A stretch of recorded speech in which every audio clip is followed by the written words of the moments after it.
لا بد من تأملها. لو أن كل واحد في المجتمع يرد على كل من أساء إليه بإساءة مثلها أو ضعفها، ماذا يكون مجتمعنا؟ مجتمع غابة، والله مجتمع غابة، مجتمع مضطرب، كل واحد من يوم تنحنح. وش تقصد يا أخي نحنح؟ لا وقف، بسم الله الرحمن الرحيم. وفلان، بل بعضنا يناصر بعضا، لأن الشيطان ماذا يريد؟ أن يورثنا العداوة، أن يوقع بينكم العداوة والبغضاء. ليس في الخمر فقط، الخمر والميسر هذا أحد أسباب العداوة، الغضب، سوء الخلق، التناصر الجاهلي، كلها تدفع بعضنا إلى أن يكون مجتمعنا يتطاحن. ولذلك أعظم البلسم على الإطلاق أن تداوي ذاك الذي جنده الشيطان. ترى أحبابي، إذا جاك واحد عينيه حمراوين ووجديه الوجهين العرقين المحيطين بالرقبة قد انتفخا، وجاي يقول إيش عندك؟ ترى مرسله الشيطان. ماذا ستصنع؟ إما أن تسكب عليه ماء فتحسن إليه وتدفعه بالتي هي أحسن، وإلا النار قامت والحرب قامت وحرب داعس قامت.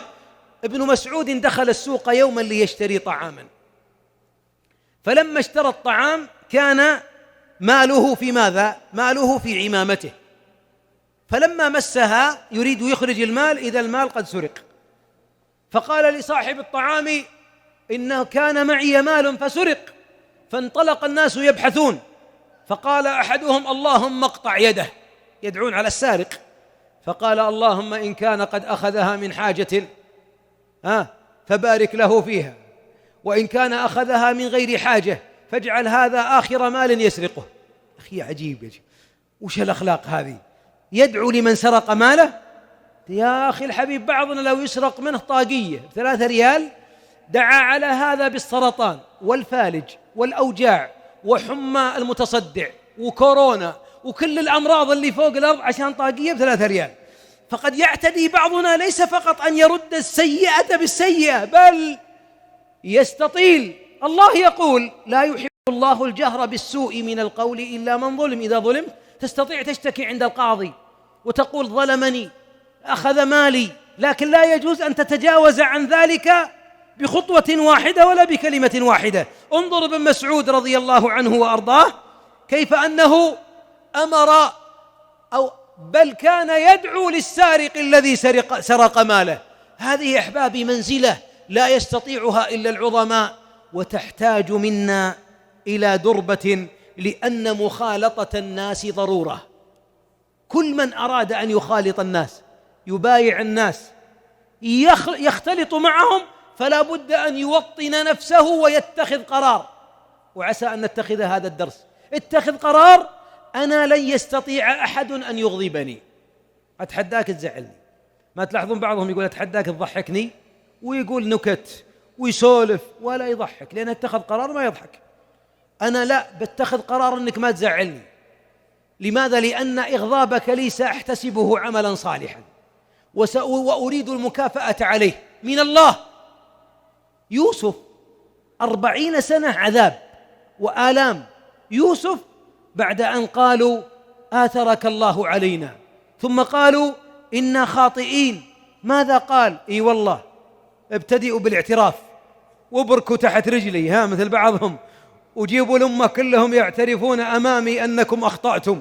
وبعض القبائل جيب المعاديل، وبعضهم جيب الحقوق، وجيب مدري بسم الله ثم من بعدها ياخذ 10 مليون ويقول لله. وين لله؟ هي الإبليس ما هي بالله، لما خمس هذا ليس العفو لله. ماذا قال يوسف عليه الصلاة والسلام؟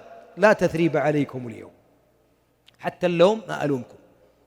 ويقول لأبوه بعد أن نزغ الشيطان بيني وبين إخوتي، أنت سويت شيء يا يوسف؟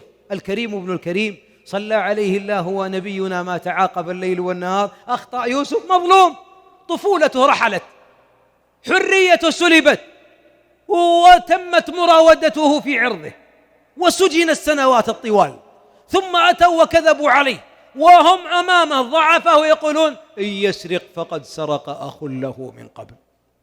يا أخي حتى لو بسامحهم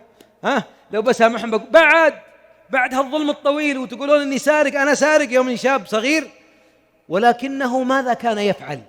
كان يخاطب ببلوائه وبلائه ولأوائه وآلامه، يخاطب بها ربه، فجعله ربي على خزائن الأرض. واعتز وأقسم بالله إن الإحسان لمن ظلمك، مو بخطأ عليك، ظلمك الإحسان إليه أنه بوابة للغنى والسعادة والعز، ما زاد الله عبدا بعفو إلا عزا. ولكن من يستطيعها؟ وما يلقاها إلا الذين صبروا، وما يلقاها إلا ذو حظ عظيم. ودائما العفو عن الظالم والعفو عنه والإحسان إليه له شيئا معجل في الدنيا. أولا، أول عبادة أو أول جائزة تعطى إياها إذا كظمت الغيظ وأحسنت، ماذا يكون؟ قال الله: فإذا الذي بينك وبينه عداوة كأنه ولي حميم.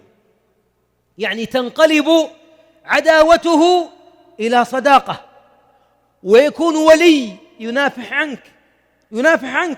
يقول لي أحدهم أن رجلا في مسجد من المساجد كان قد كدر عيش المصلين، وكل ما حطوا إمام طرده، وكل ما جاء إمام تكلم فيه، وكل ما جاء إمام صلاة قصيرة طويلة. وفي النهاية أتى رجل قال: هذا المسكين ما حاله؟ قالوا: زوجته ماتت وأبناؤه عاقين وهو ذو ملايين وليس له مكان إلا المسجد، ولا أحد يكلمه ولا أحد يسولف معه وكل يعاديه. قال: لأقلبنه ولي حميم. ما تقدر؟ قالوا: بلى. قال: أريد أن أكون إماما للمسجد. فأتى إليه فقال: أنت ويا وجهك تصلي بنا؟ هذا أولها، الله يجزاك خير. قال: نعم، أنا ووجهي سنصلي بكم. طبعا لا أترك وجهي في البيت، لا بد أجيب وجهي معي، يداعبه. ثم قال: صل، الوعد قدام.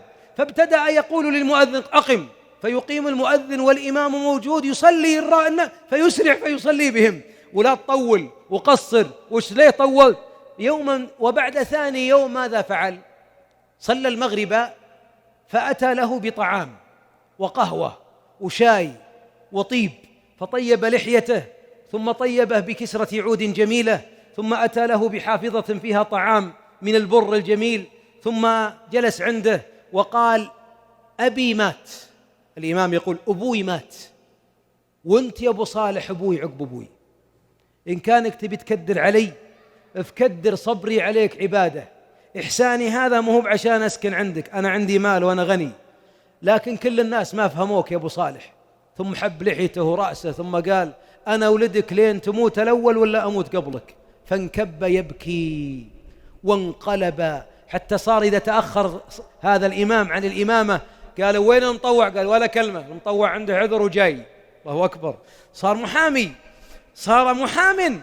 فانقلب، فقلت له: ما شاء الله. قال: والله يا شيخ أنا لم أدخل في قلبي نية أن أبقى إمام، بل أنا تقدمت بعد شهرين بالانتقال، ما أريده، لكن أريد أن أثبت للناس كلهم أن الإحسان للناس أقرب طريق لله وإلى قلوبهم. جربنا مع كثير من الناس الإساءة، كم مرة كشرنا؟